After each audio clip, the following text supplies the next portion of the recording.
চলমান বাংলাদেশের পরিবর্তিত পরিস্থিতির উপরে ইসলামী খেলাফা বিষয়ে আমরা একটি জুমার খুতবা বাইতুল হামদ জামে মসজিদে দিয়েছিলাম রাজশাহীতে। তারপর একটি টিভি অনুষ্ঠানেও সে বিষয়ের সাথে সম্পৃক্ত কিছু আলোচনা হয়, কিন্তু আসলে পরিপূর্ণভাবে সকল দিক বিবেচনা করে আজকে এই জুমার খুতবায় ওই আলোচনাগুলোর সারমর্ম এবং তার সাথে আরো সংযুক্ত কিছু বিষয় তুলে ধরার চেষ্টা করব ইনশাআল্লাহ আজিজ। ইসলামের রাষ্ট্র দর্শন, রাষ্ট্রে যখন ব্যাপক পরিবর্তন হয় তখনই আসলে রাষ্ট্র দর্শন আলোচনা করার সুযোগ আসে। আর যখন রাষ্ট্র একটি স্থিতিশীল অবস্থার মধ্যে থাকে তখন আসলে সেখানে এটি আলোচনা করা উলুবনে মুক্ত ছড়ানোর মতো। কিন্তু যেহেতু রাষ্ট্র একটি পরিবর্তিত পরিস্থিতির মধ্যে দিয়ে যাচ্ছে, সেহেতু মানুষের জানা উচিত যে ইসলামের রাষ্ট্রীয় দর্শন কি, ইসলাম রাষ্ট্র কিভাবে পরিচালিত হতে দেখতে চায়। আমরা যে আয়াতটি পাঠ করেছি, আল্লাহ সুবহানাহু ওয়া তাআলা আয়াতে বলেছেন ইন্নাদ-দীনা ইনদাল্লাহিল ইসলাম, আল্লাহ সুবহানাহু ওয়া তাআলার নিকটে একমাত্র মনোনীত দ্বীন বা জীবন বিধান বা শরিয়া হচ্ছে ইসলাম। দ্বীন বলি, শরিয়াত বলি, এটি মূলত কমপ্লিট কোড অফ লাইফকে বোঝায়। মানুষের জীবনের পরিপূর্ণ রূপের যে নির্দেশনা, সেই নির্দেশনা ইসলামে আছে। ব্যক্তিগত, পারিবারিক, সামাজিক, রাষ্ট্রীয়, অর্থনৈতিক সকল দিকের সমাধান ইসলামে আছে। আল্লাহ সুবহানাহু ওয়া তাআলা আরো বলেছেন ওয়ামান ইয়াবতাগি গায়রাল ইসলামি দীনা, যারা ইসলাম ব্যতীত আর অন্য কোনো কিছুতে সমাধান খুঁজবে তার ব্যক্তি জীবনের, পারিবারিক জীবনের, সামাজিক জীবনের, রাষ্ট্রীয় জীবনের, তাদের পক্ষ থেকে এটি গ্রহণ করা হবে না এবং তারা পরকালে ক্ষতিগ্রস্তদের অন্তর্ভুক্ত হবে। তাহলে অবশ্যই ইসলামের একটি রাষ্ট্রীয় সমাধান আছে, এবং সেটি বাদ দিয়ে যখন আমরা অন্য কোনো থিওরি, অন্য কোনো তন্ত্র মন্ত্রের পিছনে ছুটব, সেটি তাৎক্ষণিক খুব কল্যাণকর, খুব আনন্দদায়ক মনে হতে পারে, দীর্ঘস্থায়ীভাবে সেটিও ব্যর্থ। যেমন আমরা রক্তাক্ত জুলাই বা 5ই আগস্টের গণ অভ্যুত্থান এবং স্বৈরাচারের পতন, এটিকে অনেকেই বলছে বিপ্লব, কিন্তু আসলে এটি বিপ্লব নয়। এটি শুধুমাত্র সরকারের পরিবর্তন এবং সরকারের পতন। যেখানে হাজার হাজার লক্ষ লক্ষ মানুষ রাস্তায় নেমেছিল একটি নির্দিষ্ট স্বৈরাচারের কবল থেকে বাঁচতে, নির্দিষ্ট কোনো আদর্শ রাষ্ট্রে প্রতিষ্ঠা করতে নয়।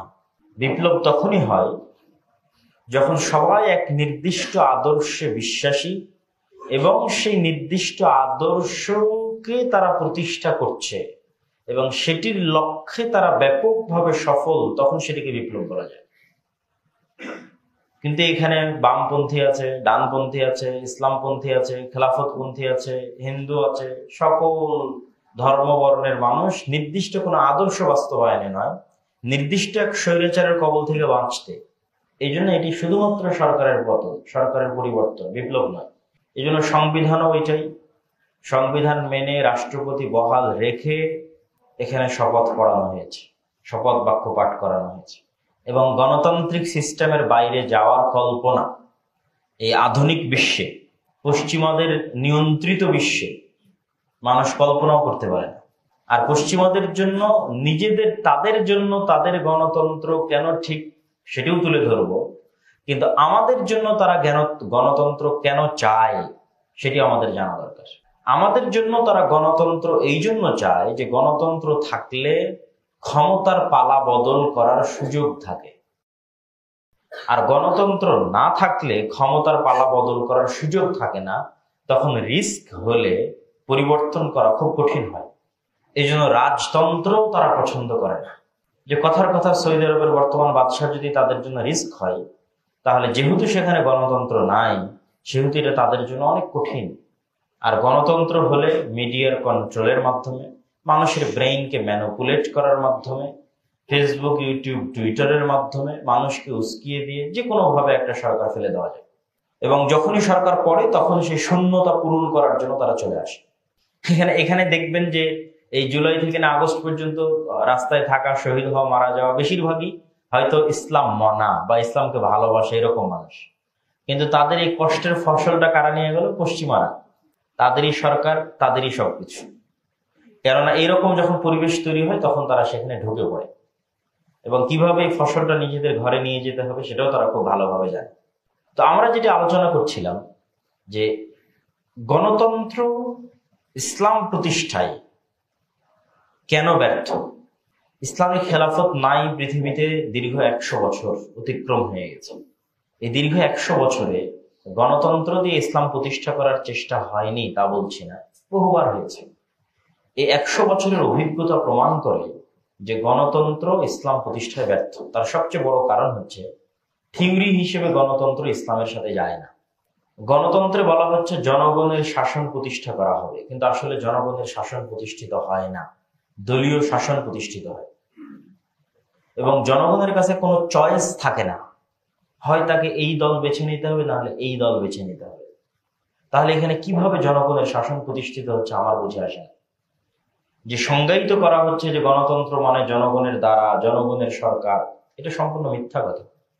দলের দ্বারা দলের সরকার এবং জনগণের এতটুকুই চয়েস যে সে কোন দলকে বেছে নেবে, এতটুকুই তার চয়েস, তার শাসন করার চয়েস না। যদি সত্যিই জনগণের শাসন হতো তাহলে এটা উপর থেকে নয়, নিচ থেকে আসতো। একটা গ্রামের জনগণ একসাথে বসে সিদ্ধান্ত নিত যে আমাদের গ্রামের ইনি দায়িত্বশীল। সকল গ্রামের যে দায়িত্বশীল নির্ধারিত হবে তারা মিলে সিদ্ধান্ত নিত তার উপজেলার অমুক দায়িত্বশীল। উপজেলার দায়িত্বশীলেরা মিলে বসে সিদ্ধান্ত নিত তার জেলার অমুক দায়িত্বশীল। জেলার দায়িত্বশীলেরা বসে সিদ্ধান্ত নিত তার বিভাগের অমুক দায়িত্বশীল। বিভাগের দায়িত্বশীলেরা বসে সিদ্ধান্ত তার দেশের অমুক দায়িত্বশীল। এই রুট লেভেল থেকে যখন উপর দিকে আসতে থাকবে তখন এটা জনগণের শাসন। এটা ইসলামের শাসন আমি এটা বলতেছি, কিন্তু এটা জনগণের শাসন। আর যখন আপনি উপর থেকে চাপিয়ে দিবেন দুই দলের মধ্যে কোনো এক দলকে বেছে নিতে হবে, তাদের ক্ষমতা, তাদের সাপোর্ট, তাদের জনবল, তখন এখানে আমার এবং আপনার মতো আম জনসাধারণের কিছুই করার থাকে না। গণতন্ত্র আরো একটি কারণে ব্যর্থ, ইসলামের সাথে যায় না। তার সবচেয়ে বড় কারণ হচ্ছে ইসলামে আহলুল হাল্লি ওয়াল আকদ, যোগ্য ব্যক্তিকে ক্ষমতায় নিয়ে আসতে হবে পরামর্শের ভিত্তিতে। আর এখানে বাংলাদেশে পুলিশ হওয়ার জন্য যোগ্যতা লাগবে, আর্মি হওয়ার জন্য যোগ্যতা লাগবে, বিচারপতি হওয়ার জন্য যোগ্যতা লাগবে, ওসিডিসি হওয়ার জন্য যোগ্যতা লাগবে, শুধু মন্ত্রী মিনিস্টার হওয়ার জন্য যোগ্যতা লাগবে। মানে সকল পর্যায়ে আপনি একটা ইউনিভার্সিটির টিচার দিবেন তাও যোগ্যতা লাগবে, স্কুলের টিচার দিবেন তাও যোগ্যতা লাগবে। কিন্তু আপনি দেশের দায়িত্ব নেবেন আপনার কোনো যোগ্যতার শর্ত নেই। যে কেউ রাস্তা থেকে আন্দোলন করে উঠে রাষ্ট্রের নেতা হয়ে যাবে, রাস্তা থেকে পলিটিক্স করে উঠে রাষ্ট্রের দায়িত্ব নিয়ে নেবে। এই জন্য গণতন্ত্রের এই থিওরির সাথে ইসলাম যায় না। ইসলাম চায় যোগ্য ব্যক্তি ক্ষমতায় আসুক। এই জন্য ক্ষমতার দ্বন্দ্ব তৈরি হওয়া ইসলাম চায় না। কেন? গণতন্ত্রে হচ্ছে আপনাকে দায়িত্ব চেয়ে নিতে হবে। দায়িত্ব যখন চেয়ে নেবেন তখন অবশ্যই সেখানে গ্রুপিং তৈরি হবে, ক্ষমতার দ্বন্দ্ব তৈরি হবে। আর যখন পরামর্শের ভিত্তিতে কাউকে দায়িত্ব দিবেন, সবাই মিলে সিদ্ধান্ত নেবেন যে কে দায়িত্বশীল হবে। ঠিক যেভাবে এখন অন্তর্বর্তীকালীন সরকার গঠিত হয়েছে, অন্তর্বর্তীকালীন সরকারে কাদের ক্ষমতায় দিল, কারা আসলো, আমি এটা বিবেচনা করছি না। কিন্তু যেই পদ্ধতিতে সরকার তৈরি হয়েছে এটা হচ্ছে ইসলামের নির্বাচন পদ্ধতি, ইসলামের রাষ্ট্র পরিচালনা নির্বাচন পদ্ধতি। যে 3 সেনাবাহিনীর প্রধান, বিভিন্ন দলের নেতা, ছাত্র আন্দোলনের নেতা, তারা এক জায়গায় বসে সিদ্ধান্ত নিচ্ছে, পরামর্শ করছে আমরা কাকে রাষ্ট্রনেতা করতে পারি, সবচেয়ে যোগ্য ব্যক্তিকে। এটাই হচ্ছে ইসলামের রাষ্ট্র নেতা নির্ধারণের পদ্ধতি। এবং এই সিস্টেমে যতবার রাষ্ট্রের নেতা নির্ধারিত হবে ততবার অন্য যে কোনো গণতান্ত্রিক সময়ের চেয়ে দেশে শান্তি শৃঙ্খলা নিরাপত্তা বেশি বজায় থাকবে, গ্রুপিং কম হবে, যোগ্য ব্যক্তি ক্ষমতায় আসবে এবং যোগ্য ব্যক্তি দেশের দায়িত্ব নেবে। আমি জানি না কেন এইভাবে রাষ্ট্র ফর্ম হওয়ার পর আবার বারবার বলা হচ্ছে গণতন্ত্রের মাধ্যমে আমরা জনগণের কাছে ক্ষমতা হস্তান্তর করব। এটা তো ভুয়া কথা। গণতন্ত্রের মাধ্যমে আমরা মারামারি এবং গন্ডগোল তৈরির জন্য, দুই সাপে কুমিরে এবং কি বলার নাম বেজিতে গন্ডগোল লাগানোর জন্য আমরা আবার অগ্নিগর্ভ তৈরি করার জন্য ক্ষমতা হস্তান্তর হওয়া উচিত কি দেশের সবচেয়ে জ্ঞানী গুণী মানুষ মিলে একটা কাউন্সিল থাকবে, তারা পরামর্শ করে ঠিক আছে আপনি এখন পারছেন না, তার পরবর্তী ক্ষমতায় কে আসলো তাকে আমরা পরামর্শের ভিত্তিতে নির্ধারণ করব, ঠিক যেভাবে এখন হয়েছে, যে বিষয়ে আমরা প্রস্তাবনা দিব। তবে এই বিপ্লব বা অভ্যুত্থান পরবর্তী, বিপ্লব আমরা বলছি না, অভ্যুত্থান পরবর্তী দেশে এখন যে পরিবেশ এবং পরিস্থিতি তৈরি হয়েছে সেখানে আমাদের আরো কয়েকটি বিষয় মাথায় রাখতে হবে। যেহেতু বেশিরভাগ ক্ষমতায় যারা আছে তারা এনজিও শক্তি এবং পশ্চিমা সাপোর্টেড, সেহেতু এটা আশাই করা যায় যে তারা হয়তো দেশের ন্যায় নীতি ভালো করবে, অর্থনৈতিক উন্নয়ন ভালো করবে, কিন্তু যে জায়গাটা সবচেয়ে আশঙ্কা সেটি হচ্ছে সেকুলারিজম, সেটি হচ্ছে লিবারালিজম। সেকুলারিজম মানে ধর্ম নিরপেক্ষতা, লিবারালিজম মানে অবাধ স্বাধীনতা, অবাধ ব্যক্তি স্বাধীনতা, আনলিমিটেড ফ্রিডম, যেটার সাথে ইসলামের বিশ্বাস সরাসরি সাংঘর্ষিক। বারবার দেখবেন যে জাতিসংঘ যখন কোনো স্টেটমেন্ট দেয়, আমেরিকা যখন স্টেটমেন্ট দেয়, তারা বারবার বলে যে আমরা ইনক্লুসিভ স্টেট চাই, অন্তর্ভুক্তিমূলক রাষ্ট্র চাই। তারা কোনো সময় টু দ্য পয়েন্ট আপনাকে ধরিয়ে দিবে না যে আমি এইটার দ্বারা এটা বুঝাচ্ছি। পজিটিভ, যে আমি মাঝে মধ্যে বিভিন্ন বক্তব্যে বলেছি যে পজিটিভ ওয়েতে দাওয়াতি কাজ করা উচিত, নেগেটিভ না। এই কাজটা তারা কাজে লাগায়, যে তারা সবসময় পজিটিভ ওয়েতে দাওয়াতি কাজ করে, বলবে বৈষম্য মুক্ত অন্তর্ভুক্তিমূলক সমাজ চাই। কিন্তু এই অন্তর্ভুক্তিমূলক সমাজ মানে যে এখানে সমকামীদের অধিকার দিতে হবে, অন্তর্ভুক্তিমূলক সমাজ মানে যে এখানে জেনার অধিকার দিতে হবে, এটা কিন্তু সে বলবে, কিন্তু এর মধ্যে এটা আছে। তো যেহেতু সে পজিটিভ ওয়েতে দাওয়াতি কাজ করবে, সেহেতু সে এটা বলবে না। কিন্তু এটা বললে তো আপনারা ক্ষিপ্ত হয়ে যাবেন, আন্দোলন মিছিল মিটিং শুরু হয়ে যাবে। এই জন্য সবসময় বলবো আমরা চাই অন্তর্ভুক্তিমূলক রাষ্ট্র, যেখানে সবার অধিকার থাকবে, সবার অবাধ স্বাধীনতা থাকবে। এই বলতে বলতে বলতে বলো সমকামীদের কি অধিকার নাই? তখন তো আপনি এতক্ষণ ভেবে আসলেন যে না, সবার অধিকারের কথা বলা হচ্ছিল, কত সুন্দর। তাই এখন সমকামীদের অধিকারের কথা বলা হচ্ছে, তখন আপনার টনক নড়বে। তাই এই জন্য এই ধরনের মুখরোচক বুলি থেকে আমাদের সতর্ক থাকতে হবে আগে থেকেই, পূর্ব থেকেই, যেন আমাদের দুর্বলতার সুযোগ নিয়ে কেউ ইসলাম বিরোধী কোনো কিছু এই দেশে ব্যাপকভাবে বাস্তবায়ন, প্রচার এবং প্রতিষ্ঠা করার সুযোগ না পায়। সেক্ষেত্রে সেকুলারিজমও আমাদের শত্রু, লিবারালিজমও আমাদের শত্রু। সেকুলারিজম মানে ধর্ম নিরপেক্ষতাবাদ, মানে রাষ্ট্রের সাথে ধর্মের কোনো সম্পর্ক নাই। আমরা অসাম্প্রদায়িক ধর্মবিহীন রাষ্ট্র চাই। ভাই, এই একটা স্লোগান দিয়েই তো গত 15 বছর আমাদের উপর জুলুম করা হয়েছে। তো তুমি আবার সেই ফ্যাসিস্টকে পতন করে আবার তুমিও তো একই স্লোগান দিচ্ছ। তুমিও বলতেছো যে রাষ্ট্রের সাথে ধর্মের কোনো সম্পর্ক রাখা যাবে না, অসাম্প্রদায়িক বাংলাদেশ চাই, এই চাই, এই চাই, অনেক কথা। তো এইগুলো তো যিনি আগে ছিলেন তিনিও চাইতেন, তিনিও তো সবসময় সেকুলারিজমের দাস দিয়ে আয়না ঘর তৈরি করেছে। তাহলে মূল কালপ্রিট কে? মূল কালপ্রিট 15 বছর যারা শাসন করলো তারা, না যে আদর্শ, যে সেকুলারিজমে বিশ্বাস করে তারা শাসন করেছে সেটা? সেকুলারিজম মূল কালপ্রিট। সেকুলারিজমে আয়না ঘর তৈরি করেছে, সেকুলারিজমে শত শত মানুষকে গুম করেছে। এটা বলতে পারতে হবে, এটা আমাদের আওয়াজ, এটা আমাদের উঠাতে হবে, বলতে হবে। অতএব তুমি আবার আজকে নতুন করে ওই একই দাস আমাদেরকে দিচ্ছ যে আমি এটা করব, এটা করব, এটা করব, এটা তো হবে না। অবশ্যই রাষ্ট্রের সাথে ইসলামের সম্পর্ক রয়েছে, যেটা আমরা যেই বাক্য দিয়ে আলোচনা শুরু করেছি যে ইন্না দীনা ইনদাল্লাহিল ইসলাম ওয়া মান ইয়াবতাগি গায়রাল ইসলামি দীনা, যে আল্লাহ সুবহানাহু ওয়া তাআলার নিকটে কমপ্লিট কোড অফ লাইফ হচ্ছে ইসলাম। রাষ্ট্রের সকল সমস্যার সমাধান ইসলামে আছে। তো যে বিষয়টা আমরা তুলে ধরতে চাচ্ছিলাম, যে যদিও হয়তো আমার কথা কিছু অগোছালো হতে পারে, তো তারপর প্রতিটা পয়েন্ট টাচ করার চেষ্টা করব। যে ডেমোক্রেসি কেন পাশ্চাত্য বিশ্বে তাদের জন্য স্যুট করে, সফল, আর কেন আমাদের জন্য ব্যর্থ। প্রথম কথা, যেহেতু তারা সুপার পাওয়ার, সেহেতু তাদের উপর ইনফ্লুয়েন্স করার কেউ নাই। আর যেহেতু আমরা সুপার পাওয়ার নই, সেহেতু আমাদের উপর ইনফ্লুয়েন্স করার অভাব দুনিয়াতে নাই। আমাদের পার্শ্ববর্তী দেশ থেকে শুরু করে, চায়না থেকে শুরু করে আমেরিকা পর্যন্ত সবাই আমাদের প্রতি ইনফ্লুয়েন্স করবে, এটাই স্বাভাবিক। তো এই জন্য আমাদের এখানে স্থিতিশীল শাসন লাগবে। আর যেহেতু তারাই সুপার পাওয়ার, তাদের উপর কেউ ইনফ্লুয়েন্স করবে না। এটা 1 নম্বর কারণ, গণতন্ত্র সেখানে স্যুট করার। 2 নম্বর কারণ, সেখানকার প্রতিষ্ঠানগুলো শক্তিশালী। আমাদের প্রতিষ্ঠান ধ্বংস। এই সমস্ত দেশে, ভারত, পাকিস্তান, বাংলাদেশে প্রতিষ্ঠান চলে না। এই গণতান্ত্রিক পালা পট পরিবর্তনের কারণে প্রতিষ্ঠানগুলো চলে না এই ভারত, পাকিস্তান, বাংলাদেশের মতো দেশে। আর এই গত 15 বছরের পর তো প্রতিষ্ঠান সম্পূর্ণ নাই হয়ে গেছে। যেমন পুলিশ বাহিনীর কথা যদি বলেন, নাই, এই প্রতিষ্ঠানটা এখন নাই, অস্তিত্বহীন। অথচ এই পুলিশ বাহিনী ইংল্যান্ডে সবচেয়ে শক্তিশালী, আমেরিকাতে সবচেয়ে শক্তিশালী। ক্ষমতায় ডোনাল্ড ট্রাম্প কি ক্ষমতায় বাইডেন, পুলিশ বাহিনীর কাছে এটা দেখার বিষয় নয়। সে তার মতো তার কার্যক্রম সে চালিয়ে যাবে। বিচার বিভাগ স্বাধীন, ওই প্রতিষ্ঠান মজবুত, কে ক্ষমতা এটা দেখার বিষয় নয়, তার মতো সে কাজ করে, ফাংশন হয়। কিন্তু আমাদের মতো দেশগুলোতে এই সমস্ত বড় বড় প্রতিষ্ঠানগুলো ধ্বংস হয়ে গেছে। এই সমস্ত ধ্বংসশীল প্রতিষ্ঠানের উপর দাঁড়িয়ে গণতন্ত্র চলে না, বরং দেশে অস্থিতিশীলতা বিরাজ করবে, এবং রাজনৈতিক অস্থিতিশীলতার কারণে অর্থনৈতিক অস্থিতিশীলতা তৈরি হবে। এখানে আরো একটি বিষয় আমাদের মাথায় রাখতে হবে, সেটি হচ্ছে আমরা তাহলে কি করতে পারি, বা ইসলামী খেলাফা তাহলে কিভাবে প্রতিষ্ঠিত হতে পারে। তার আগে আরেকটু কথা বলে নেই যে ইসলামী খেলাফা বলতে আমরা কি বুঝাই, ইসলামী রাষ্ট্র দর্শন বলতে কি। ইসলামের রাষ্ট্র দর্শনের ছোট্ট কয়েকটা মূলনীতি আছে যা আমি এর আগের বক্তব্যগুলোতে বিস্তারিত স্পষ্ট করেছি দলিল সহ। সংক্ষিপ্ত যদি বলি তাহলে ইসলামের রাষ্ট্রীয় দর্শন হচ্ছে ক্ষমতার চিরন্তন চিরস্থায়ী মালিকানা একমাত্র আল্লাহ, বাকি সবাই যারা আসবে এরা ক্ষণস্থায়ী ক্ষমতার মালিক, কেউ চিরস্থায়ী নয়।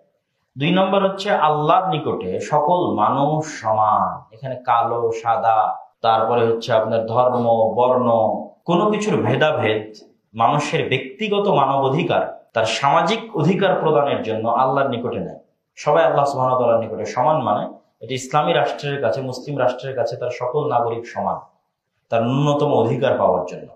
এবং কোনো প্রকারের বর্ণ বৈষম্য এবং কোনো প্রকারের রং গোত্র দল এই বৈষম্য জায়গা ইসলামে নাই, ইসলামী রাষ্ট্রে নাই। 3 নম্বর হচ্ছে ইসলামী রাষ্ট্রের সবচেয়ে বড় মূলনীতি হচ্ছে এখানকার ভিত্তি হতে হবে ন্যায়পরায়ণতা। ইসলামী রাষ্ট্রের মূল ভিত্তি ন্যায়পরায়ণতা। আমরা অনেকেই মনে করি যে এই মোহাম্মদপুরের সব মানুষ 5 ওয়াক্ত সালাত আদায় করলেই মনে হয় ইসলামী রাষ্ট্র হয়ে গেল, মোহাম্মদপুরের সব মেয়েরা বোরখা পরলেই হয়তো ইসলামী রাষ্ট্র হয়ে গেল। জি না, এই মোহাম্মদপুরের সব মানুষ যদি 5 ওয়াক্ত সালাত আদায় করে আর সব মেয়ে যদি বোরখা পরে, কিন্তু এখানে যদি ন্যায়পরায়ণতা না থাকে, অন্যায় হয়, মানুষের অধিকারের সাথে ছিনিমিনি খেলা হয়, মানুষের প্রতি জুলুম করা হয়, মানুষের ধন সম্পদ অন্যায়ভাবে ভক্ষণ করা হয়, যে জায়গার যোগ্য তাকে সেই জায়গায় দায়িত্ব দেওয়া না হয়, টাকার বিনিময়ে আত্মীয় স্বজনের বিনিময়ে যদি মানুষ চাকরি পেয়ে যায়, যোগ্যতার বিনিময়ে নয়, তাহলে পশ্চিমকালে এটা ইসলামী রাষ্ট্র নয়। আল্লাহ সুবহানাহু ওয়া তাআলা পুরো পৃথিবী পরিচালনা করছেন একটাই মাত্র মূলনীতি দিয়ে, যে তিনি ন্যায়পরায়ণ, আর ন্যায়পরায়ণতা তিনি বাস্তবায়ন করবেন। এবং এটা তার ওয়াদা যে পৃথিবী সৃষ্টির শুরু থেকে নিয়ে কিয়ামত পর্যন্ত plus plus plus minus minus minus হতেই থাকবে। যেমন হয়তো গত 15 বছর যাদের উপর জুলুম হয়েছে তাদের খাতায় আছে মাইনাস মাইনাস মাইনাস মাইনাস, আর যারা টাকা পয়সা লুট করে নিয়ে গেছে plus plus plus plus plus. এই প্লাস মাইনাসকে যতক্ষণ আল্লাহ জিরো না করবেন ততক্ষণ তিনি আল্লাহই নন, এটা তার দাবি। তিনি এটাকে কিয়ামতের মাঠে টোটাল জিরো করবেন, চুল পরিমাণ প্লাস মাইনাস থাকবে না। যে যার যতটুকু পাওনা ততটুকু তিনি তাকে বুঝিয়ে দিবেন। এই জন্য তিনি প্রতিপালক রব্বুল আলামিন, এটা তিনি কিয়ামতের মাঠে করবেন। তাহলে কি বোঝা গেল? আল্লাহ সুবহানাহু ওয়া তাআলার কাছে সবচেয়ে বড় মূলনীতি হচ্ছে তিনি ন্যায় করেন। তিনি তার সাথে সম্পৃক্ত সকল গুনাহ ক্ষমা করবেন, কিন্তু মানুষের সাথে সম্পৃক্ত গুনাহ ক্ষমা করবেন না কেন? তার ন্যায়পরায়ণতার ত্রুটি আসতে পারে এই জন্য। এবং নবী রাসূল যত দুনিয়াতে পাঠানো হয়েছে সেই সমস্ত নবী রাসূলেরা পরে গিয়ে সালাত আদায় করেছে, পরে গিয়ে সিয়াম শিখেছে, কোরআন শিখেছে, কিন্তু জন্মগত তারা সত্যবাদী এবং ন্যায়পরায়ণ, জন্মগত। আর এই দুইটা জন্মগত বৈশিষ্ট্য ছাড়া তাদেরকে নবী বানানো হয়। রাসূল সাল্লাল্লাহু আলাইহি সাল্লাম 40 বছর পরে যখন আল্লাহ তাকে সালাত শিখিয়েছে, কোরআন শিখিয়েছে, হজ শিখিয়েছে, তখন তিনি করেছেন। কিন্তু এই জন্মের পর থেকে না 40 বছর পর্যন্ত তিনি জন্মগত সত্যবাদী এবং ন্যায়পরায়ণ। তাহলে ইসলামের সবচেয়ে বেসিক মূলনীতি হচ্ছে ন্যায়পরায়ণতা, যেটা থাকলে ইসলামী রাষ্ট্র আছে, না থাকলে ইসলামী রাষ্ট্র নাই। এবং আমাদের সবচেয়ে বড় সমস্যা হচ্ছে ন্যায়পরায়ণতা আমাদের না মসজিদে আছে, না মাদ্রাসায় আছে, না আমাদের ইসলামী দলগুলোতে আছে, না সংগঠনগুলোতে আছে। এই জন্য আমরা ইসলামী রাষ্ট্র প্রতিষ্ঠার যোগ্য নই। ইসলামী রাষ্ট্র প্রতিষ্ঠার যোগ্য হতে হলে সর্বাগ্রে আমাদের যে ছোট্ট ছোট্ট প্রতিষ্ঠানগুলো আছে, মসজিদ একটা প্রতিষ্ঠান, মাদ্রাসা একটা প্রতিষ্ঠান, দল একটা প্রতিষ্ঠান, এগুলোতে বেসিক মূলনীতি বাস্তবায়ন করতে হবে ন্যায়পরায়ণতা। যে আপনার বেশি চামচামি করবে তাকে আপনি পদ দিয়ে দিবেন, যতই ইসলামী দল হোক, তাহলে তো আপনার ন্যায়পরায়ণতা থাকলো না। যতই সালাত আদায় করে ন্যায়পরায়ণতা থাকলো, তাহলে আপনি ইসলামী রাষ্ট্র পালনের যোগ্য নন, প্রতিষ্ঠার যোগ্য নন। চতুর্থ বেসিক মূলনীতি হচ্ছে ইসলামে মানুষের জীবনের হেফাজত সকল বিধি বিধান নিয়ম নীতির ঊর্ধ্বে। সকল হালাল হারাম হয়ে যেতে পারে, সকল হারাম হালাল হয়ে যেতে পারে মানুষের জীবন বাঁচাতে। মানুষের জীবন বাঁচানোর ঊর্ধ্বে ইসলামে কোনো হুকুম নাই আল্লাহ সুবহানাহু ওয়া তাআলার পক্ষ থেকে, এর উপরে কোনো হুকুম নাই। শুকরের গোশত খাওয়া হারাম, জীবন বাঁচানোর জন্য যদি কেউ খেয়ে নেয় তার জন্য গুনাহ হবে।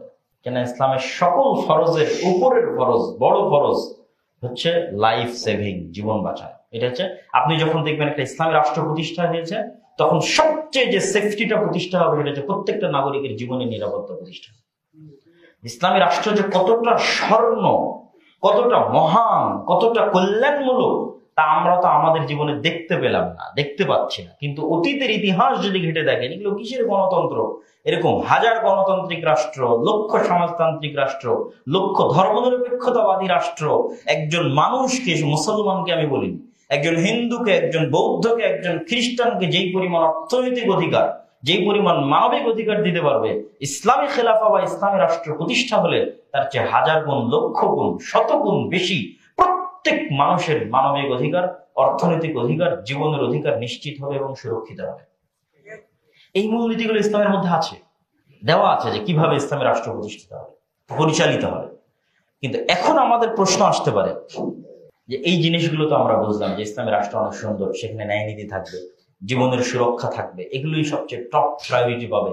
এবং ইসলামী রাষ্ট্র হচ্ছে একটি কল্যাণমূলক রাষ্ট্র, যেখানে অন্ন, বস্ত্র, বাসস্থান, থাকার জায়গা, কাপড়ের ব্যবস্থা, চিকিৎসার ব্যবস্থা, শিক্ষার ব্যবস্থা, এগুলোর মূল জিম্মেদার রাষ্ট্র। একটা কুকুরও যদি না খেয়ে মারা যায় তাহলে এর জন্য দায়ী থাকবে রাষ্ট্রের দায়িত্বশীল, এবং এই ভয়ে সে তটস্থ থাকবে, যেমন ওমর ইবনুল খাত্তাব তটস্থ থাকবে। কোন নাগরিক গৃহহীন অবস্থায় যদি থাকে 1 সেকেন্ডের জন্য, এর জন্য দায়ী রাষ্ট্র। ইসলামী রাষ্ট্র একটি কল্যাণমূলক রাষ্ট্র ব্যবস্থা, যেই কল্যাণটা শুধু মুসলমানের জন্য নয়, পৃথিবীর সকল মানুষের জন্য। এর চেয়ে বেস্ট রাষ্ট্র পরিচালনার থিওরি পৃথিবীতে কোনোদিন আসেনি, ভবিষ্যতেও কোনোদিন আসবে না। চলমান আমেরিকা এবং ইংল্যান্ডেও যদি ইসলামিক খেলাফার সিস্টেম বাস্তবায়ন করা হয়, ইংল্যান্ড এবং আমেরিকার মানুষেরা বেশি আরামে, বেশি শান্তিতে, বেশি নিরাপদে থাকবে এখন তারা যে শান্তিতে, যে নিরাপদে, যে আরামে আছে। কেননা তাদের, ইংল্যান্ড এবং আমেরিকায় যারা বসবাস করে, তাদের সবচেয়ে বড় ধোকার জায়গাটা তুলে ধরুন।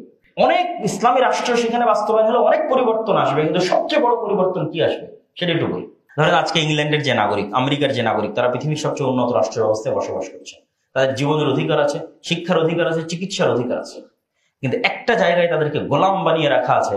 এই গোলামি থেকেও তারা মুক্তি পাবে যদি ওখানে ইসলামী রাষ্ট্র প্রতিষ্ঠা হয়। সেটি হচ্ছে অর্থনৈতিক গোলামি, সেটি হচ্ছে সুদী অর্থনীতি, সবচেয়ে ভয়ঙ্কর অর্থনীতি পৃথিবীর।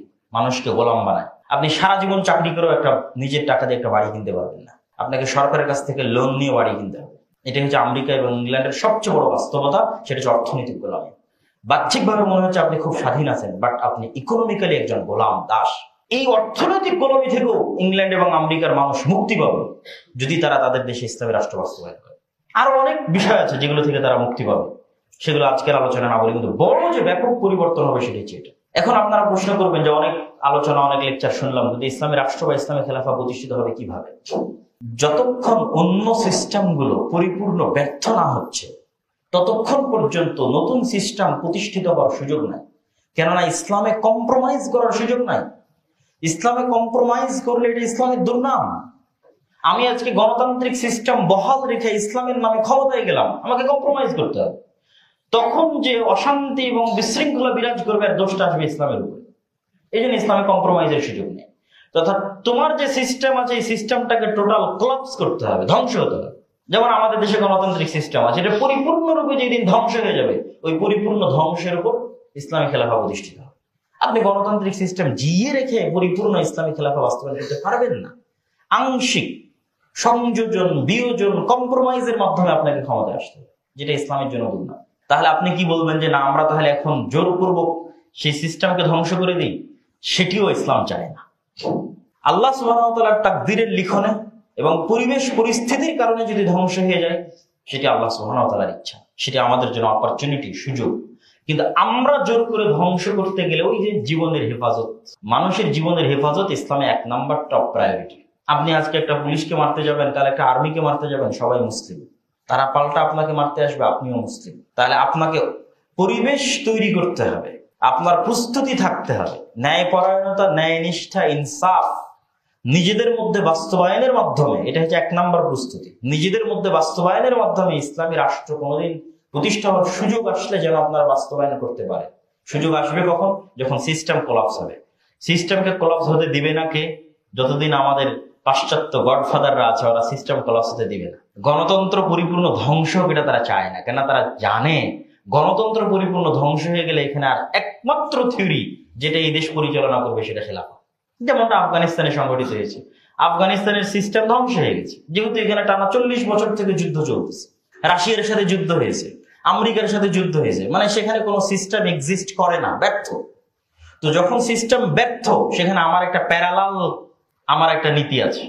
প্যারালাল একটা ক্ষমতা আছে, অটোমেটিক ওই ব্যর্থ সিস্টেমে আমি সরকার, এবং সেটা কোনো কম্প্রোমাইজ ছাড়া পূর্ণাঙ্গ উত্থান, ইসলামী ক্ষমতার এবং রাষ্ট্রের পূর্ণাঙ্গ উত্থান।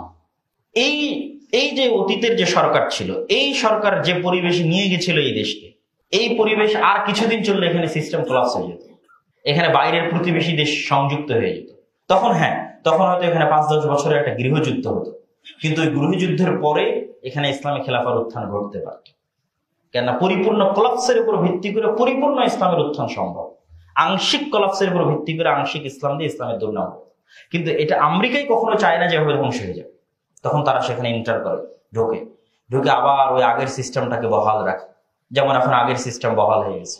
আপনি হয়তো মনে করছেন যে যার চেহারা দেখতাম, যার প্রতি খুব রাগ, তাকে তো বিতাড়িত করে দিয়েছি, কিন্তু সিস্টেমটা ওটাই, এবং সিস্টেম ওটাই থাকবে। আমরা এখন পর্যন্ত ওই ব্রিটিশ আইনে শাসিত হচ্ছি, যে ব্রিটিশদের বিরুদ্ধে আমাদের পূর্বপুরুষেরা 190 বছর যুদ্ধ করেছে। ভাই, আমাদের দ্বারা 15 বছর সহ্য করতে পারিনি আমরা। আপনি কল্পনা করেন যে আমাদের বাপদাদারা 190 বছর ব্রিটিশদের অধীনে গোলামি করেছে এবং তাদের বিরুদ্ধে জেহাদ করেছে, তাহলে কত বেশি সবর এবং ধৈর্য তাদের ছিল। কিন্তু ওই 190 বছরের জেহাদ এবং 190 বছরের ব্রিটিশ বিরোধী রক্তাক্ত আন্দোলন, সশস্ত্র আন্দোলন যখন দেখলো দ্বিতীয় বিশ্বযুদ্ধের পরে, ইংল্যান্ড যখন দেখলো যে এই সমস্ত দেশ আর তার কাছে হাতে রাখা সম্ভব হচ্ছে না, তখন ওই যে তাদের সিস্টেম যেন ঠিক থাকে, খুব বুদ্ধিমান, উচ্চ মেধা সম্পন্ন, তাদের সিস্টেম ঠিক থাকবে, মানুষ দেখবে ব্রিটিশরা চলে গেছে। তখন তাদের মতোই একদল মানুষকে, ইংরেজি শিক্ষিত সুটেড বুটেড মানুষকে তারা তৈরি করলো, নতুন দল বানানোর সুযোগ দিল, কংগ্রেস বানাও, মুসলিম লীগ বানাও। অথচ এতদিন যারা যুদ্ধ করে আসছিল সশস্ত্র, এরা পর্দার আড়াল হয়ে গেল, লাইমলাইট থেকে বিচ্ছিন্ন হয়ে গেল। তারা নতুন দল তৈরি করার সুযোগ দিল, নতুন দল আসলো, সেগুলোতে তাদের আদর্শে আদর্শিত একদল মানুষ তাদের সিস্টেমের উপর ক্ষমতা দখল করলো। মানে ইন্ডিয়ান আর্মির প্রধান ব্রিটিশ, পাকিস্তান আর্মির প্রধান ব্রিটিশ, ঢাকা কলকাতা আলিয়া মাদ্রাসার প্রধান ব্রিটিশ।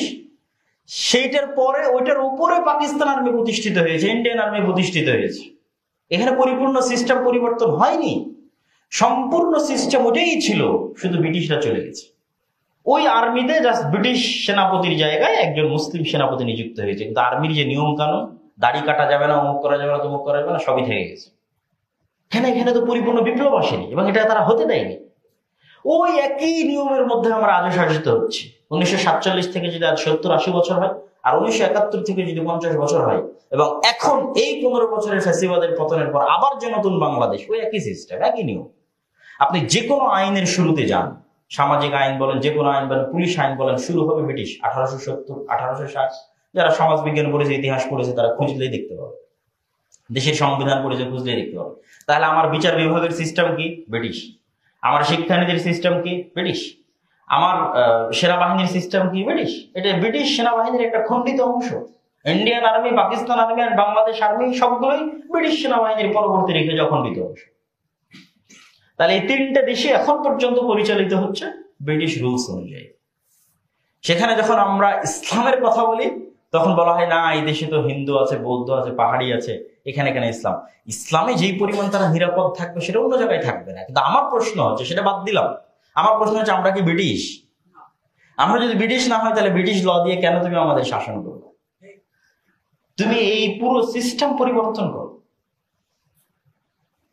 সম্মানিত উপস্থিতি, তো এটা হচ্ছে ইসলামিক খেলাফা প্রতিষ্ঠিত হওয়ার একমাত্র যে উপায় হতে পারে, সেটা আল্লাহ তৈরি করবে। আমাদের নিজে হাতে আমরা সেটির জন্য রক্তপাত সংঘটিত করতে পারি না, কেন ইসলামে মানুষের জীবন বাঁচানো, মুসলমানের জীবন বাঁচানো সর্বাধিক। কিন্তু তার জন্য আমাদের মধ্যে পূর্ব প্রস্তুতি থাকতে হবে। আল্লাহ সুবহানাহু ওয়া তাআলা চাইলে সেই পরিবেশ আল্লাহ সুবহানাহু ওয়া তাআলা তৈরি করেও দিতে পারে, এটা আল্লাহ সুবহানাহু ওয়া তাআলার ইচ্ছা। কিন্তু কম্প্রোমাইজ করে ক্ষমতায় যাওয়ার সুযোগ এবং ইসলামকে বিকৃত করার সুযোগ নাই। আচ্ছা, এই পরিবর্তিত পরিস্থিতিতে আরেকটি বিষয় টাচ করি। তাহলে আমাদের হাতে এখন সুযোগ কি সংস্কার করার? যেহেতু পূর্ণ বিপ্লব সাধিত হয়নি, এটা জাস্ট সরকারের পরিবর্তন। এই পরিবর্তিত পরিস্থিতি আমরা কথা বলার স্বাধীনতা পাচ্ছি, লেখার স্বাধীনতা পাচ্ছি। এই সুযোগে যেই সিস্টেম আছে, এই সিস্টেম যেহেতু পরিপূর্ণ কোলাপস হতে দেওয়া হয়নি, এবং যেহেতু পাশ্চাত্য পশ্চিমারা চাইবে না যে এটা পরিপূর্ণ ব্যর্থ হোক, সেহেতু আমাদের সাধ্য অনুযায়ী চেষ্টা করতে হবে অন্তত এই সিস্টেমটা একটু উন্নত হোক, সংস্কার হোক। এই উন্নত বা সংস্কারের দুইটা নাম আমি দিয়েছি, শরীয়ত বান্ধব এবং জনবান্ধব। পরিপূর্ণ শরীয়ত প্রতিষ্ঠা হবে না, কিন্তু শরীয়ত বান্ধব। আর জনবান্ধব, জনবান্ধব হওয়ার জন্য আমেরিকা এবং ইংল্যান্ডের যে সিস্টেম আছে সেটা যতটুকু ফলো করা যায় অনেকটাই যথেষ্ট। যেহেতু সুদবিহীন পরিপূর্ণ অর্থনীতি তারা প্রতিষ্ঠা হতে দিবে না, কিন্তু অন্তত ন্যূনতম মানবাধিকার এবং অর্থনৈতিক উন্নতির জন্য তাদের সিস্টেমটাই সর্বোচ্চ। তাহলে আমাদের লাগবে শরীয়ত বান্ধব। শরীয়ত বান্ধবের জন্য আমরা কি করতে পারি?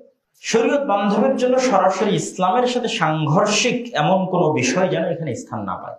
আপনি পরিপূর্ণ ইসলামী শাসন বাস্তবায়ন করতে পারছেন না, সেটি আপনার সীমাবদ্ধতা এবং ব্যর্থতা। কিন্তু ইসলামের সাথে সাংঘর্ষিক কোনো জিনিস আপনি মুসলমানদের উপর চাপিয়ে দিবেন, এটা হতে পারে। যেমনটা আমরা লিবারালিজমের আলোচনার সময় করেছি। এটার জন্য আমাদের সচেতন এবং সজাগ থাকতে হবে, এবং ন্যূনতম সংবিধানে লিখিত থাকতে হবে যে এই দেশে ইসলাম বিরোধী কোনো আইন, ইসলামের সাথে সাংঘর্ষিক কোনো আইন এই দেশে বাস্তবায়ন করা যাবে। এবং আরেকটা বিষয়ের দিকে ফোকাস দিতে হবে, সেটা হচ্ছে এই দেশের স্বাধীনতা এবং সার্বভৌমত্ব। আমরা মুসলমান হিসেবে ন্যূনতম মুসলিম পরিচয় নিয়ে এই দেশে যে বসবাস করতে পারছি, এটা 1947 যে আন্দোলন, রাজনৈতিক আন্দোলন হয়েছিল, তার হালকা সুফল। এই দেশের স্বাধীনতা এবং সার্বভৌমত্ব যে 1947 আমরা যে সীমানা পেয়েছিলাম, এটা যদি ধ্বংস হয়ে যায়, স্বাধীনতা সার্বভৌমত্ব না থাকে, যেমনটা গত 15 বছরের নতজান পররাষ্ট্রনীতির কারণে তৈরি হয়েছিল, তাহলে আমরা সামগ্রিকভাবে ক্ষতির সম্মুখীন হব। যেমন এখন যে বন্যা আমরা দেখলাম, এইরকম বন্যার সময় ডুবে মরা আর গ্রীষ্মকালে পানিবিহীন মরুভূমিতে পরিণত হওয়া, এটা তো বাংলাদেশের স্বাধীনতা এবং সার্বভৌমত্ব না থাকার প্রমাণ বহন করে। যেখানে সারা বিশ্বের আন্তর্জাতিক আইন কর্তৃক স্বীকৃত যে যখনই কোনো নদী দুই দেশের মধ্যে বর্ডার ক্রস করে, উজান থেকে ভাটিতে যায়, তখন এককভাবে উজানের কোনো দেশ ওই নদীতে বাঁধ দিয়ে ভাটির দেশের অনুমতি ছাড়া পানি প্রত্যাহার করতে পারে না।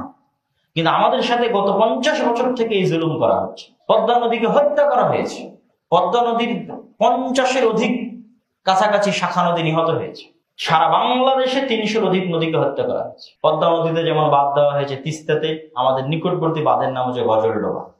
আর এর অতিরিক্ত পাহাড়ের চতুর্দিকে যাওয়া যাবে অসংখ্য বাঁধ আছে। পুরো তিস্তা নদী একটা মৃত মরুভূমিতে পরিণত হয়েছে। তাহলে গ্রীষ্মকালে পানি প্রত্যাহার করে নদীগুলোকে হত্যা করা হচ্ছে, আবার বন্যার সময় যখন পানি বেশি হয়ে যাচ্ছে, ছেড়ে দিচ্ছে, তখন আমার নদীর তরে ধারণ ক্ষমতা নাই। যেহেতু শুষ্ক মরুভূমি নদী, বন্যার এত পানি সে ধারণ করবে কিভাবে? তখন কুমিল্লা ফেনীতে যে বন্যা হয়েছে এরকম বন্যা হচ্ছে, সিলেটে যে বন্যা হয়েছে এরকম বন্যা হচ্ছে। বন্যার ক্ষতির পরিমাণ আপনি কল্পনা করতে পারবেন? এই বন্যার ক্ষতির পরিমাণ কল্পনা করতে পারবেন না। মাজা ভেঙে দেওয়া যেটাকে বলা হয়, ফেনী, কুমিল্লা, নোয়াখালীর মানুষের মাজা ভেঙে দেওয়া হয়েছে অর্থনৈতিক ভাবে। এবং আন্তর্জাতিক আইন লঙ্ঘন করা হয়েছে যে আপনি বাঁধ খুলে দেবেন, তার পূর্বে ভাটির দেশকে জানাবেন না, এটা আন্তর্জাতিক আইনের লঙ্ঘন। তাহলে এই দেশের স্বাধীনতা সার্বভৌমত্ব যতক্ষণ শক্তিশালী না হচ্ছে, ততক্ষণ আমি আমার কোনো অধিকারী, রাষ্ট্রীয় কোনো অধিকারী আমি পাবো না। এবং আমাদেরকে ব্যাপক এবং সুদীর্ঘ এক গোলামির মধ্যে জীবনযাপন করতে হবে। এই জন্য আমরা আরেকটি বিষয় এই সংস্কারের সাথে যুক্ত করতে পারি, সেটি হচ্ছে বাংলাদেশের স্বাধীনতা এবং সার্বভৌমত্ব। 1996 সালের পানি বন্টন চুক্তি অনুযায়ী 52টা ভারত এবং বাংলাদেশের মধ্যে যে নদী আছে, তার পানির ন্যায্য হিস্সা অনুযায়ী বন্টন হতে হবে। অথচ 30 বছর পার হয়ে যাচ্ছে, এখন পর্যন্ত আর গঙ্গা বা পদ্মার পানি চুক্তি ছাড়া আর কোনো চুক্তি হয়নি, তিস্তারও হয়নি। শুধু তাই নয়, বাংলাদেশের অভ্যন্তরে যখন বাংলাদেশ পানি সংরক্ষণের জন্য কোনো উদ্যোগ নেয়, সেটা তো ভারত বাধা দেয়। যেমন তিস্তায় বাধা দেওয়া হয়েছে, পাংশা উপজেলায় একটা ব্যারেজ তৈরি করার উদ্যোগ নেওয়া হয়েছিল, সেটা 2016-17 সালে বাধা দিয়ে বন্ধ করে দিয়ে। অসংখ্য বাধা আছে। তাহলে বাংলাদেশের স্বাধীনতা এবং সার্বভৌমত্ব আর একটি বড় বিষয়। নাহলে এই দেশে আপনার যে বাজার আছে, গার্মেন্টস এর বাজার আছে, এই দেশে আপনার যে অর্থনৈতিক উন্নতির বাজার আছে, এগুলো সব ধ্বংস করে দেওয়া হবে। ব্যবসা প্রতিষ্ঠান, শিল্প প্রতিষ্ঠান ধ্বংস করে দিয়ে পাশে কি বাজারের অভাব আছে? অভাব নেই। ভারত এক বৃহৎ দেশ, চায়না আছে। সুতরাং এই জায়গায় কোনো শিল্প এবং ব্যবসায়িক প্রতিষ্ঠান গড়ে না উঠুক, এটা তারা চাইবে স্থায়ীভাবে দেশকে পরাধীন করে দেওয়ার জন্য। তো এই জিনিসগুলো আমরা সংস্কার করতে পারি, চলমান সরকারের কাছে আমরা সংস্কার হিসেবে চাইতে পারি। এবং ন্যূনতম ইসলামের কাছাকাছি এই সংসদীয় গণতন্ত্রের চাইতে প্রেসিডেন্ট পদ্ধতির যে নির্বাচন, যা সারা বাংলাদেশের মানুষ ভোট দিয়ে একজন প্রেসিডেন্টকে নির্বাচন করবে, তিনি তার ইচ্ছামতো তার পরিষদ গঠন করবেন, এবং কক্ষ বিশিষ্ট সংসদ থাকবে, যাতে যেহেতু জনগণের নির্বাচনে যারা আসতেছে তারা অযোগ্য আসতেছে, অশিক্ষিত আসতেছে, মূর্খ আসতেছে, কেন দলীয়, আমি যেটা গণতন্ত্রের ব্যর্থতা আগেই তুলে ধরেছি। তো এটাকে কিছুটা কমানো যায় কি, যখন আপার হাউস থাকে, যেখানে দেশের শিক্ষিত জ্ঞানীগুণী মানুষরা ভোটের ভিত্তিতে নয়, তাদের যোগ্যতার ভিত্তিতে আপার হাউজের অন্তর্ভুক্ত হবে। তাহলে অন্তত এইটার যে দুর্বল বা ক্ষতিকর দিক আছে সেটিকে অনেকটাই কমানো যায়। তো এই বিষয়গুলো আমাদের আলোচনার মধ্যে নিয়ে আসতে হবে এবং এই বিষয়গুলো সংস্কারের মধ্যে নিয়ে আসতে হবে। নিয়ে এসে আমরা চাই যে চলমান যে সরকার যারা দায়িত্ব নিয়েছে তারা অন্তত রাষ্ট্রের জন্য কল্যাণকর যে সংস্কারগুলো আছে সেই সংস্কারগুলো তারা করুক। এবং আমি বিশ্বাস করি ব্যক্তিগতভাবে যে অর্থনৈতিক যে সংস্কারগুলো হবে এগুলো ভালোভাবে কল্যাণকর হবে। কিন্তু আমাদের আতঙ্ক এবং আশঙ্কার জায়গা হচ্ছে লিবারেলিজম এবং সেকুলারিজমের নামে আরো হয়তো পরে এখন থেকে কিছু কিছু আওয়াজ পাওয়া যাচ্ছে তারা কিছু এই দেশে অন্তর্ভুক্ত করতে পারে ইনক্লুসিভ স্টেট, অন্তর্ভুক্তিমূলক রাষ্ট্রের নামে। এটার জন্য আমাদের শক্ত আওয়াজ এবং ভূমিকা থাকতে হবে যেন এই দেশে সরাসরি রাষ্ট্র ইসলাম বিরোধী কোনো কিছু বাস্তবায়ন করার সুযোগ না পায়। বক্তব্যের সামারি বলি, বক্তব্যের সারমর্ম হচ্ছে ইসলামের নিজস্ব রাষ্ট্রের দর্শন আছে, রাষ্ট্র পরিচালনা, সেটির নাম খেলাফা, এবং এটা পৃথিবীর সর্বশ্রেষ্ঠ রাষ্ট্র পরিচালনার দর্শন। এবং আজকের আমেরিকা এবং আজকের ইংল্যান্ডের মানুষেরাও আরো বেশি শান্তি, নিরাপত্তা, স্বাধীনতা, অর্থনৈতিক উন্নতি ভোগ করবে যদি তারা তাদের দেশে ইসলামী খেলাফা বাস্তবায়ন করে। এটা হচ্ছে আমাদের আলোচনার সবচেয়ে বড় সারমর্ম এবং এটা আমাদের জন্য এটি হওয়া উচিত। কিন্তু এটা আমাদের মরদেরা হতে দিবে না এবং তারা সিস্টেম জিইয়ে রাখবে, সিস্টেম ধ্বংস হতে দিবে না। আর সিস্টেম যদি আল্লাহ সুবহানাহু ওয়া তাআলা চান তো ধ্বংস হয়ে যেতে পারে, এবং ধ্বংস হলে তার উপরে ইসলামী খেলাফা রাষ্ট্র ব্যবস্থা প্রতিষ্ঠিত হতে পারে। তবে তার জন্য আমাদের দোয়া লাগবে এবং আমাদের পূর্ব প্রস্তুতি কি আমাদের মধ্যে ন্যায় পরায়ণতা লাগবে। অন্য কিছু বলিনি আমি, অনেক কিছুই আছে আমাদের মধ্যে, সালাত, সিয়াম, হজ, যাকাত সবই আছে। আগের সরকারের সব ওসিডিসির 60-70% নামাজি ছিল, হাজি ছিল, ওমরাকারী ছিল, কিন্তু ন্যায় পরায়ণতা ছিল না। তাহলে আমাদের মসজিদ, মাদ্রাসা, শিক্ষা প্রতিষ্ঠান, দল, সংগঠন এগুলোতে ন্যায় পরায়ণতা ফিরিয়ে নিয়ে আসতে হবে, ইনসাফ ফিরিয়ে নিয়ে আসতে হবে। তাহলে আল্লাহ সুবহানাহু ওয়া তাআলা আমাদের উপর দয়া করে তিনি আমাদের দায়িত্ব দিতে পারেন। যেমন আল্লাহ সুবহানাহু ওয়া তাআলার একটা আয়াত পড়ে যদি আজকের বক্তব্য শেষ করতে চাই, ওয়া'আদাল্লাহু আল্লাযীনা আমানু মিনকুম ওয়া আমিলুস সালিহাত, আল্লাহর ওয়াদা যারা ঈমান আনয়ন করে এবং সৎ কাজ করে তাদের জন্য আল্লাহর ওয়াদা যে লা ইস্তাখলিফান্নাহুম ফিল আরজ, আল্লাহ তাদেরকে পৃথিবীতে রাষ্ট্রীয় ক্ষমতায় অধিষ্ঠিত করবেন। তাহলে আমাদেরকে আল্লাহ রাষ্ট্রীয় ক্ষমতায় অধিষ্ঠিত করছেন না মানে আমাদের ঈমানের ত্রুটি আছে, সৎ আমলের ত্রুটি আছে। এটা আল্লাহর ওয়াদা, আল্লাহ কোরআনে বলছেন যে আল্লাহর ওয়াদা যারা ঈমান আনয়ন করবে, সৎ আমল করবে, তাদেরকে আল্লাহ সুবহানাহু ওয়া তাআলা রাষ্ট্রীয় ক্ষমতায় অধিষ্ঠিত করবেন। কামাস্তাখলাফাল্লাযীনা মিন ক্বাবলিহিম, যেমন আল্লাহ সুবহানাহু ওয়া তাআলা তাদের পূর্ববর্তীদের করেছিলেন। ওয়ালা ইউমাক্কিনান্না লাহুম দীনাহুম, আর এটার দ্বারা আল্লাহ তার দ্বীনকে পৃথিবীতে শক্তিশালী এবং মজবুত করবেন। কোন দিনকে? আল্লাযী ইরতাদা লাহুম, যে দিনকে আল্লাহ সুবহানাহু ওয়া তাআলা বাছাই করেছেন এই দুনিয়ার মানুষের জন্য। এটি সূরা নূরের 55-56 নম্বর আয়াত। তো এই আয়াতকে সামনে রেখে আমরা বলতে পারি যে আমরা যদি সংশোধন হই, আমরা যদি আমাদের মধ্যে ন্যায় পরায়ণতা প্রতিষ্ঠা করতে পারি। আপনি মনে করছেন ন্যায় পরায়ণতা মানে শুধু দায়িত্বশীল? জি না, পরিবারের মধ্যে ন্যায় পরায়ণতা থাকে। শাশুড়ি এবং বউ পরস্পরের মধ্যে সালাত, সিয়াম, হজ, যাকাত সব ঠিক থাকলেও ন্যায় পরায়ণতা ঠিক থাকে না। বিয়ে হওয়ার পর বাবা এবং সন্তানের মধ্যে সব ঠিক থাকলেও ন্যায় পরায়ণতা ঠিক থাকে না। বাবা মারা যাওয়ার পর ভাই বোনের মধ্যে সব ঠিক থাকলেও ভাই তার বোনকে তার বাবার সম্পত্তিতে ন্যায় অনুযায়ী জমি বন্টন করবে, এটা থাকে না। অথচ অনেক বড় হাজি হয়তো ডবল 50 বার 100 বার হয়তো হজ এবং ওমরা পালন করেছে, কিন্তু তার বোনকে তার বাপের সম্পত্তিতে ন্যায়ের সাথে, যেখানে দামি জমি ওখানেও ভাগ দিবে, যেটা কম দামি জমি সেখানেও ভাগ দিবে, যেটা বাড়ি দামি বাড়ি সেখানেও ভাগ দিবে, যেটা কম দামি সেখানেও ভাগ দিবে। এই ন্যায় নাই। তাহলে আমাদের মুসলমানদের এই ন্যায় পরায়ণতা হারিয়ে গেছে কেন? ওই যে ব্রিটিশ সময়কাল থেকে না আজ পর্যন্ত এই যে 200 বছরের গোলামি, এই গোলামিটা আমাদের স্বভাব চরিত্র নষ্ট করে দিয়েছে। আমাদের জিনের রক্তের মধ্যে এই ন্যায়পরায়ণতা বিরোধী রক্ত ঢুকে গেছে গোলামির কারণে। এইটা থেকে বের হতে আরো সময় লাগবে, কিন্তু প্র্যাকটিস করতে হবে, চেষ্টা করতে হবে। এই জন্য আমাদের দ্রুত কিনে নেওয়া যায়, আমাদের দায়িত্বশীলরা দ্রুত বিক্রি হয়ে যায়, ঘুষের কাছে বিক্রি হয়, টাকার কাছে বিক্রি হয়। কেন? আমাদের সব ঠিক আছে কিন্তু আমাদের মেরুদণ্ড সোজা, মানে আমরা ন্যায় না। এই জন্য এমন মা লাগবে, এমন বাবা লাগবে যে হচ্ছে মেরুদণ্ড সোজাওয়ালা প্রজন্ম দিতে পারবে বাংলাদেশকে। শুধু নামাজি সালাত আদায়কারী নয়, মেরুদণ্ড সোজাওয়ালা প্রজন্ম দিবে যে অর্থের কাছে, টাকার কাছে, কোনো লোভের কাছে বিক্রি হবে না, ন্যায় স্থির থাকবে। তাহলে এমনি দেখবেন এক সময় এদেশে ইসলামী শাসন ব্যবস্থা প্রতিষ্ঠিত হয়েছে। আল্লাহ সুবহানাহু ওয়া তাআলা করে দিবেন। আল্লাহ আমাদের আজকের বক্তব্য বুঝার এবং আমল করার তৌফিক দান করুক। আল্লাহুম্মা আমিন।